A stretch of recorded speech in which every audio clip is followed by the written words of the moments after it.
Et bienvenue à tous. Donc, on continue avec Sainte Thérèse d'Avila cette semaine qui nous parle de l'oraison. Donc, c'est la méditation en fait, hein, mais c'est un mot euh, plus dans la tradition chrétienne. Faire oraison, si j'ai bien compris, c'est ce cœur à cœur entre le créateur et soi-même et celui qui prie, et rester dans ce cœur à cœur juste pour goûter à cette présence du divin. Et c'est précisément ce qu'on est, nous, en train de faire avec la prière continuelle, avec la répétition des mantras. Et donc, intéressant d'entendre ce que Thérèse nous dit. Comme je vous le disais la semaine dernière, elle a découvert des états de conscience et puis elle a essayé d'expliquer ces états de conscience aux sœurs du couvent qu'elle dirigeait. Elle est devenue la mère supérieure d'un couvent. Elle a fondé de nombreux monastères pour hommes et pour femmes, donc séparément bien sûr, en Espagne. Et puis elle inspire. Alors les sœurs qui sont dans ces couvents viennent la voir et lui demandent mais comment est-ce qu'on peut nous aussi faire l'expérience de la communion comme toi tu le fais. Alors elle reste très humble et très discrète, et quand elle se met à léviter par exemple, elle s'agrippe à sa chaise pour pas qu'on la voie. Ça donne des situations assez rocambolesques.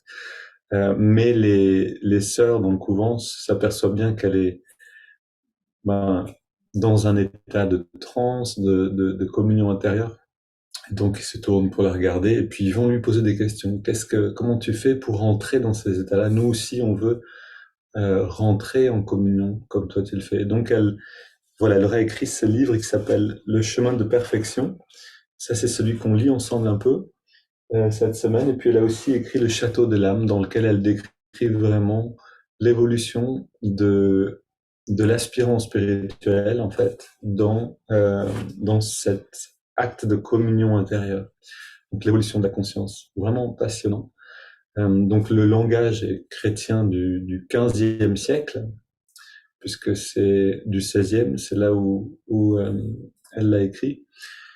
Et donc, il y a des mots qu'il faut quelquefois adapter, mais c'est toujours cette idée, c'est exactement ce qu'on est en train de faire, c'est-à-dire qu'elle va parler à Jésus, elle va lui parler avec beaucoup de passion, de dévotion, et en fait, elle s'adresse à cette manifestation du divin qu'a incarné Jésus sur terre, que peut incarner d'autres maîtres pour nous, ou simplement une image. Si on a une image qui n'est pas une incarnation, je veux dire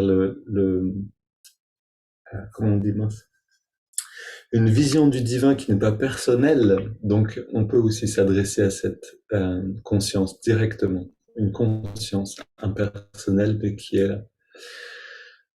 Ok, donc on va s'inspirer de ces conseils pour voir ce qu'elle dit donc sur l'oraison mentale et le pratiquer aussi.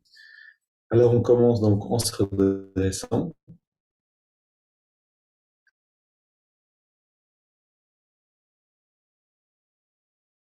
On redresse le regard, les yeux fermés, le dos baissé, et on recentre notre attention. Acte dans la méditation, c'est ramener l'attention là où on veut qu'elle soit. Et on veut qu'elle soit à la jonction des sourcils, dans le lobe frontal, pour appeler ce guide intérieur, quelle que soit sa forme pour nous, quel que soit son nom, et lui demander de nous donner l'expérience de sa présence.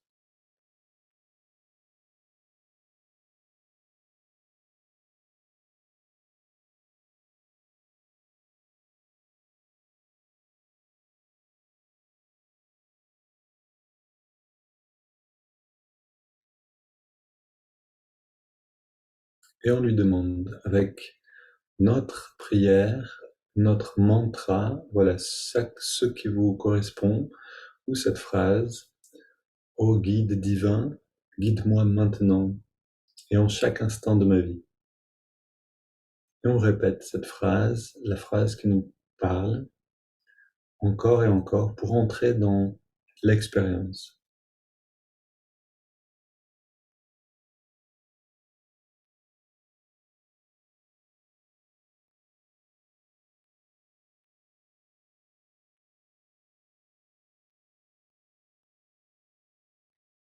On allie maintenant la respiration avec la répétition.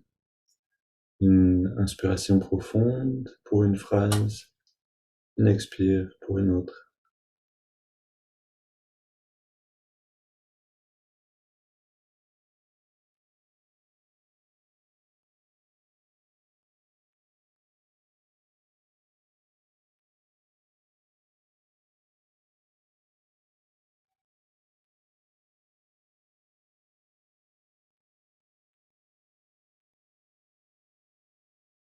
Et déjà juste avec ces respirations profondes et le mental orienté par cette prière continuelle, on peut sentir un début d'expérience, d'apaisement intérieur.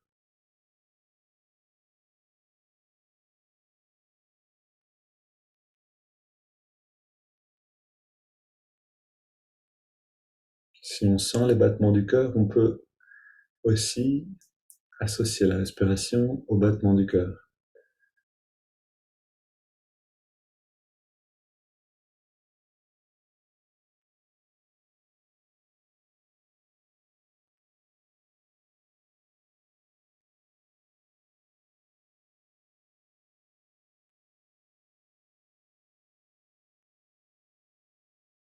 Voilà, on donne forme à notre conscience, comme un artisan, comme un sculpteur qui va modeler, peut-être avec de l'argile, donner forme à la conscience.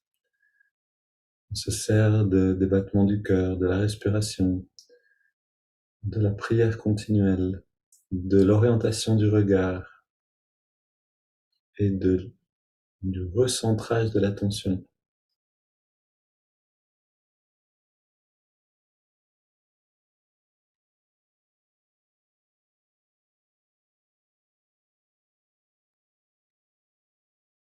Aller au bout de l'inspire et au bout de l'expire. Laissez la grande respiration vous redresser complètement au bout de l'inspire. Et gardez cette hauteur ensuite pendant l'expire.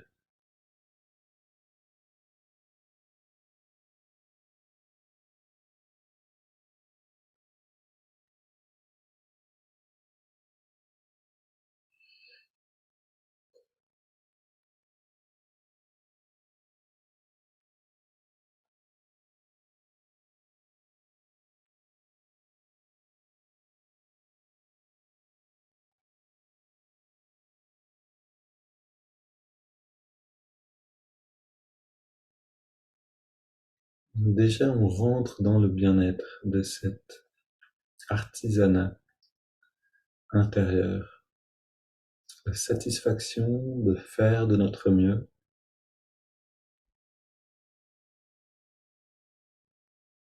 et de garder cette pratique nourrie et constante, consistante.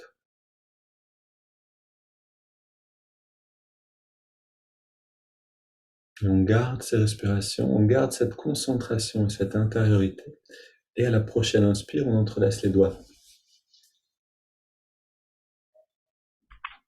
Expire, on pousse les mains vers l'avant, on arrondit le dos et on étire.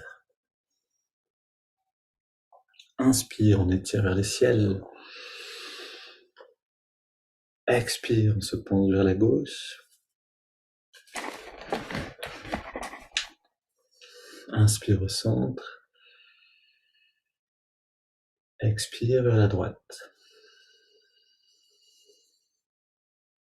Inspire au centre.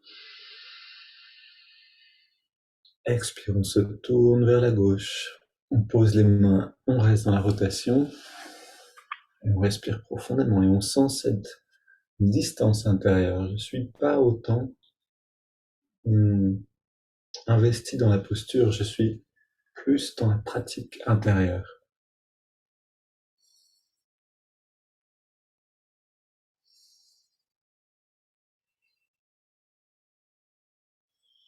On revient au centre. Bien sûr, on fait de son mieux. C'est pas ça que je voulais dire, mais on n'est pas aussi accaparé par ce qui se passe à l'extérieur avec le corps. On se recentre dans la prière continuelle. On se tourne vers la droite, on pose les mains, on respire profondément ici.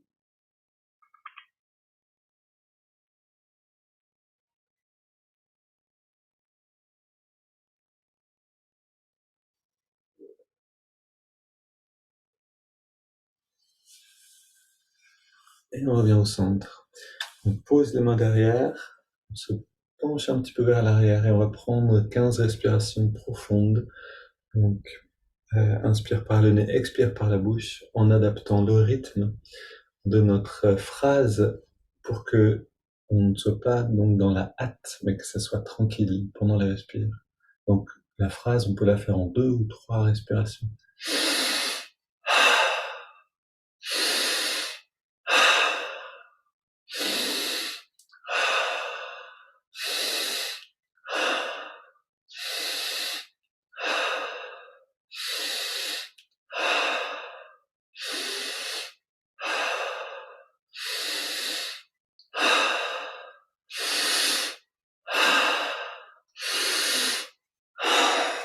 Encore 5 respires. Prenons un peu plus d'air pour les dernières.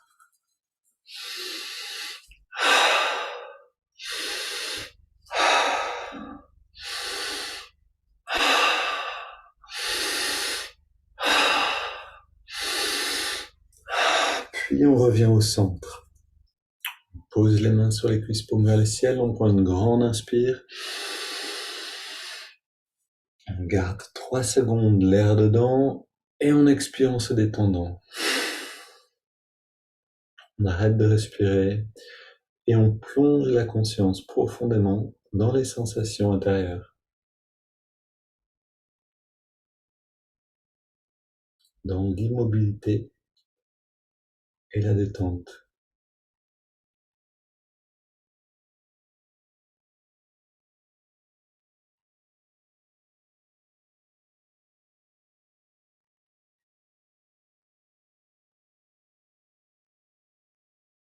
On inspire lentement. Si la prière continue, tant mieux, tant mieux. On garde l'air dedans, on rentre le ventre.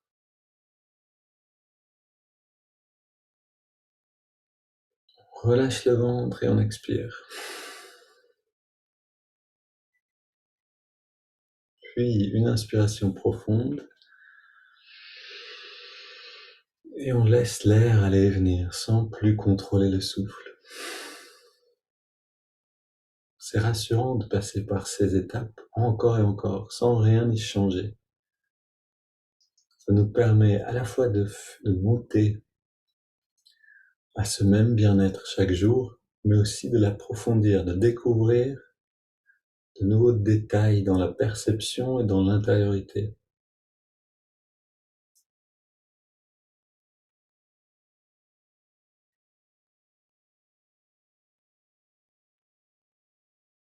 On profite de cette perception maintenant comme une recharge d'intériorisation.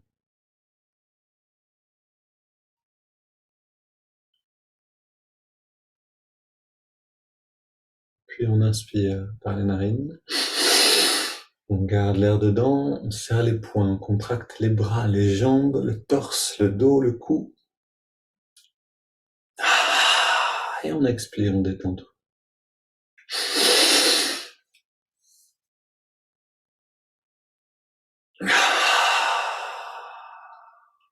Une dernière fois.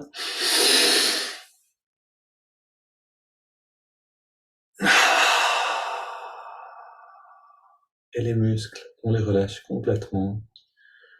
On sent ce bien-être qui vient s'ajouter à la perception intérieure.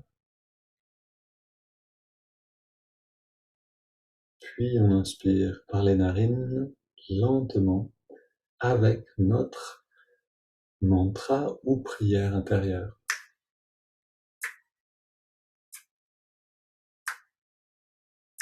On garde l'air dedans, même durée, même pratique. Expire.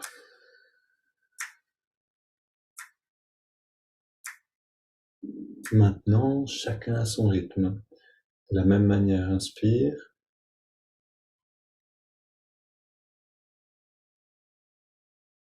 Une fois inspiré, vous gardez l'air dedans et vous laissez la phrase résonner dans le lobe frontal, l'œil spirituel. Même chose pendant l'expire.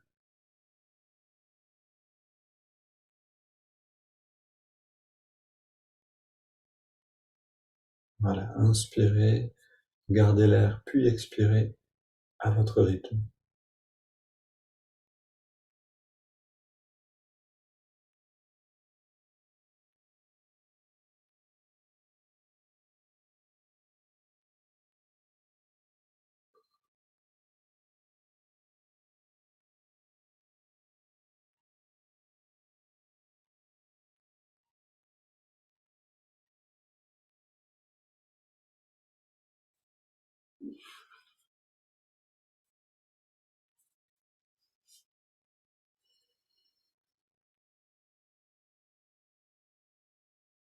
Un dernier cycle.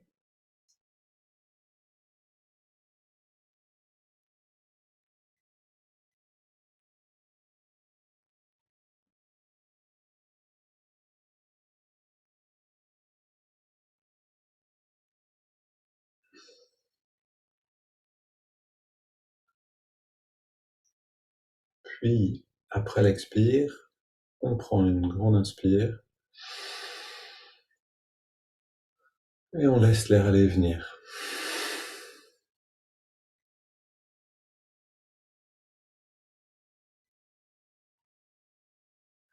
Et on savoure quelques secondes.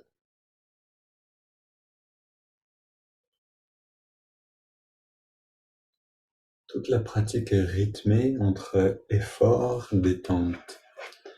L'effort et savourer les fruits de ces efforts.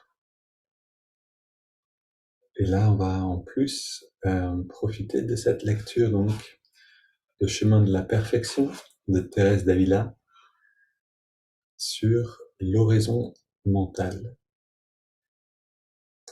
Je veux maintenant vous dire ce que c'est que l'oraison mentale, car il se peut que quelques-unes d'entre vous ne le comprennent pas et plaise à Dieu que nous la pratiquions comme nous le devrions. Mais j'ai peur aussi qu'on ait du mal à la pratiquer si on ne recherche pas les vertus. Elles sont nécessaires, mais à un moindre degré que pour la contemplation.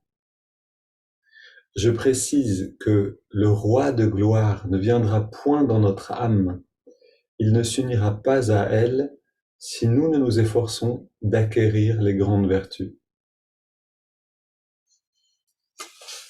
Donc, petit commentaire, ici elle nous dit que, en fait, pour nous, là, dans la méditation, notre état de méditation, d'union à cette grande conscience, va dépendre de tout ce qu'on fait pendant la journée.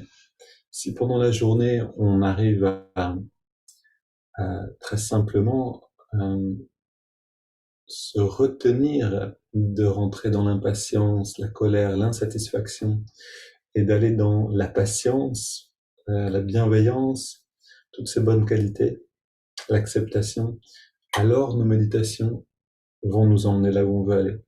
En fait, les deux marchent ensemble. Ça, c'est quelque chose qu'on trouve bien sûr dans le yoga.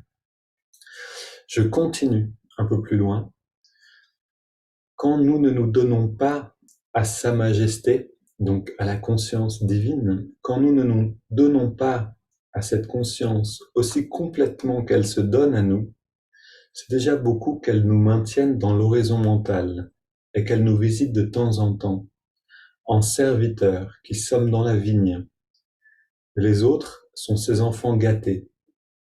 Le Seigneur ne voudrait pas les quitter et il ne les quitte pas, puisque eux non plus ne veulent plus le quitter. Il les fait asseoir à sa table. Il leur donne à manger sa propre nourriture. Il saute même le morceau de la bouche pour le leur donner. Et là, le début de ce passage est vraiment intéressant aussi. Elle nous dit, c'est déjà beaucoup que cette conscience divine, donc elle dit Sa Majesté, que ce guide intérieur, même quand on n'a pas encore offert toute notre vie à cette conscience, ben que ce guide nous maintienne dans la pratique régulière, dans la méditation, dans la prière continuelle. Elle nous dit en fait c'est lui qui nous a amenés jusque-là. Et je termine avec un passage un peu plus loin. Tout notre mal vient, alors là elle parle littéralement, elle parle avec Dieu, avec Jésus en dialogue, et elle lui dit, tout notre mal vient de ce que nous ne gardons pas les yeux fixés sur vous. Car si nous ne regardions que notre chemin, nous arriverions bientôt. Mais nous butons et tombons 1000 fois. Nous nous trompons de route, faute de fixer nos yeux, comme j'ai dit, sur le vrai chemin. Et ici, elle donne déjà la clé de l'horizon mentale ou de cette prière continuelle qui, le nom le dit bien, la prière continuelle, c'est bien ça. C'est le fait de continuellement prier qui va nous permettre de garder notre attention fixée sur le but, fixée sur le chemin. Et en fait, c'est ça qui nous fait avancer dans la bonne direction. Une pensée qui vient nous divertir, nous amener ailleurs, nous égarer, déjà on commence à perdre notre chemin. Et la prière continuelle ou le japa, parce qu'il est continuel, nous permet de ramener constamment l'esprit dans la bonne direction et de faire un pas devant l'autre. Alors on va garder un peu du temps pour cette pratique, puisqu'on a envie de la pratiquer maintenant, bien sûr, mais avant, on va s'intérioriser pour lui donner de la force. Par la pratique de Hongso, donc, on entre dans la sensation de l'air qui passe dans les narines,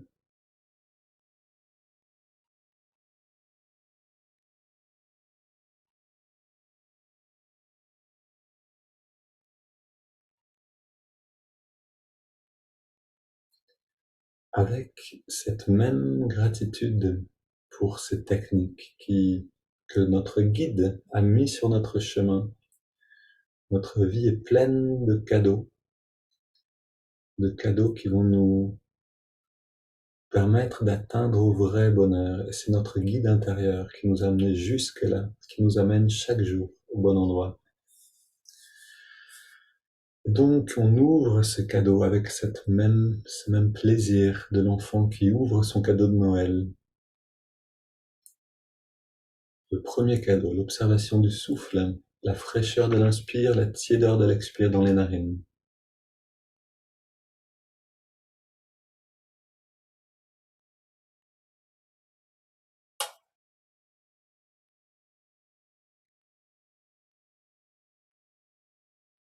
Et en 4 respirations, on se plonge complètement dans cette sensation.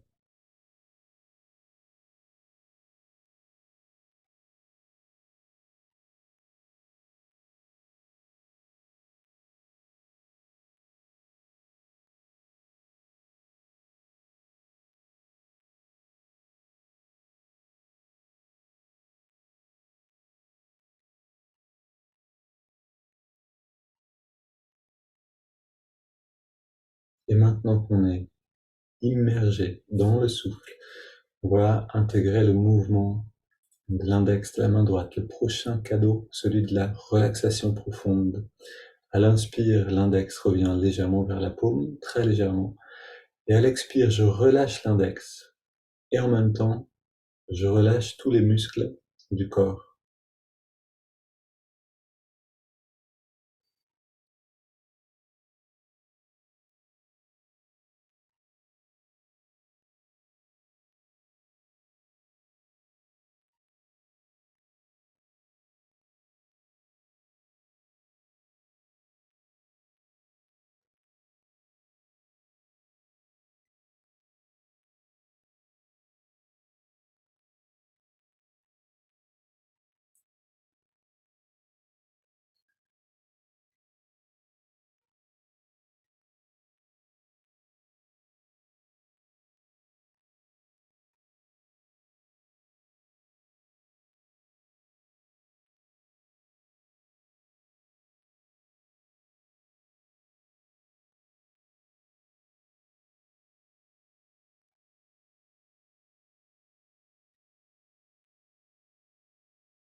Et maintenant qu'on est profondément relaxé, que l'énergie s'intériorise, que le bien-être apparaît dedans, on ajoute le mantra Hong So, qui nous permet de nous immerger dans ce bien-être.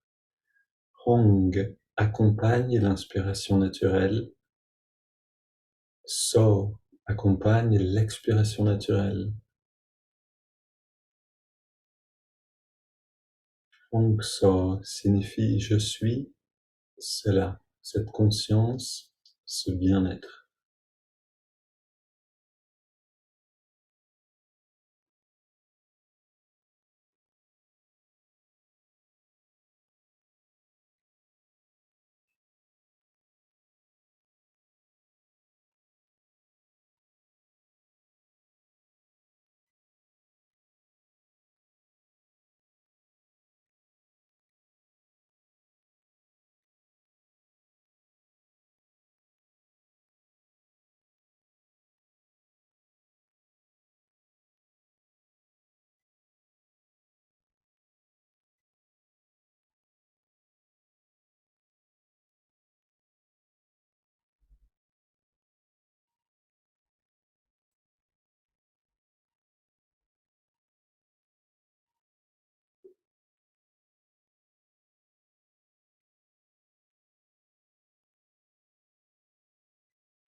Quand le bien-être devient consistant, on peut abandonner le mouvement du doigt.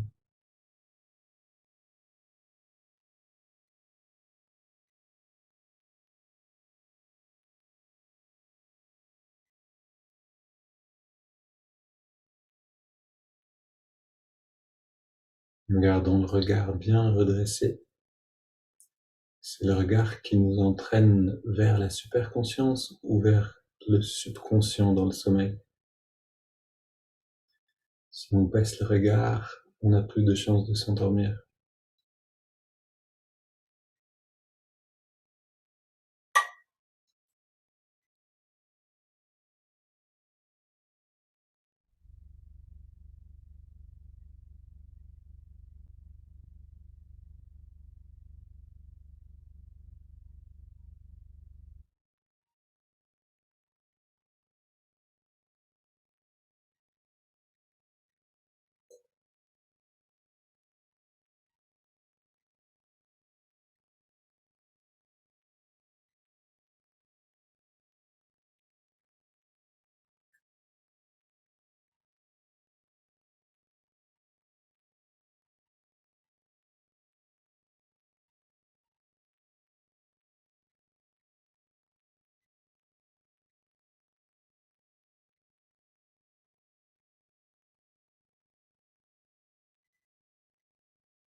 Et cette technique Hong Son nous a maintenant amené jusque dans l'état de méditation. On inspire profondément. 3 expires pour abandonner les techniques.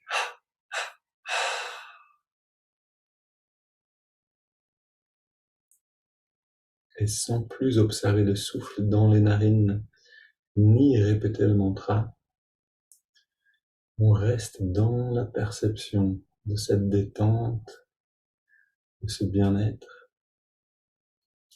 et de cette intériorité.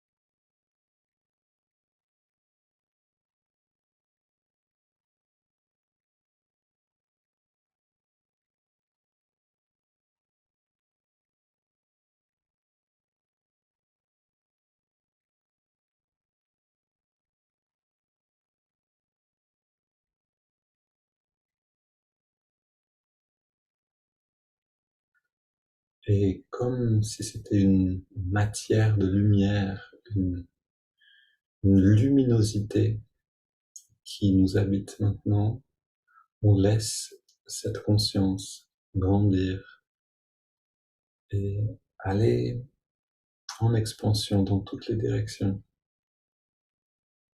dépasser le corps.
Et maintenant qu'on est en nous-mêmes, libre d'une certaine dose de filtre du mental, on va tourner tout notre esprit vers cette conscience qui est à la fois notre guide et notre but. Par la pratique de ce qu'on appelle la prière continuelle, on retrouve une respiration un peu plus profonde et légèrement contrôlée.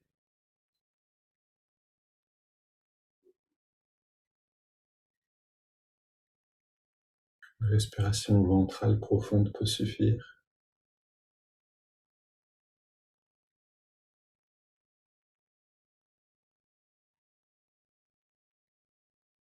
Lente, tranquille. Et avec cette respiration, notre prière, notre mantra.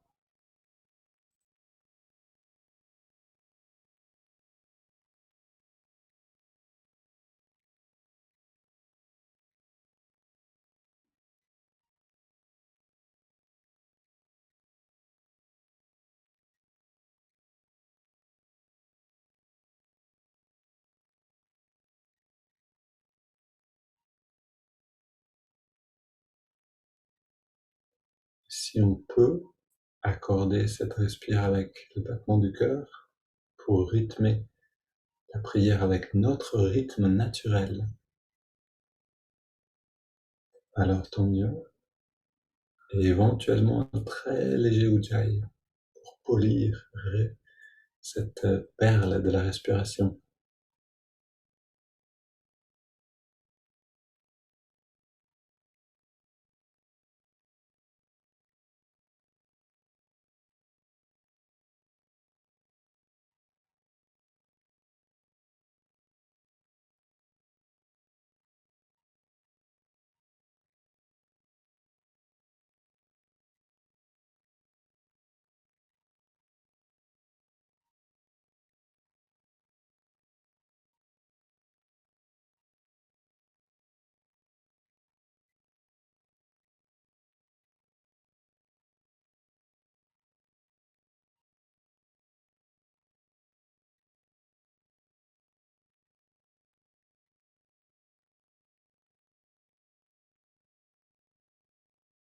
Par cette pratique, chaque respiration devient véritablement une perle pour l'esprit, une nourriture parfaite.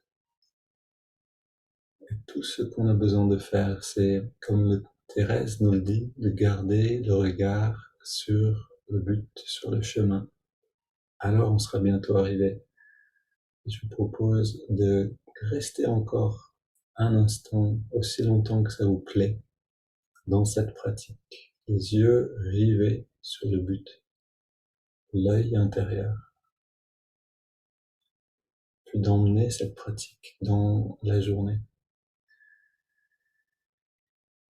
Bon cheminement à tous et à très bientôt.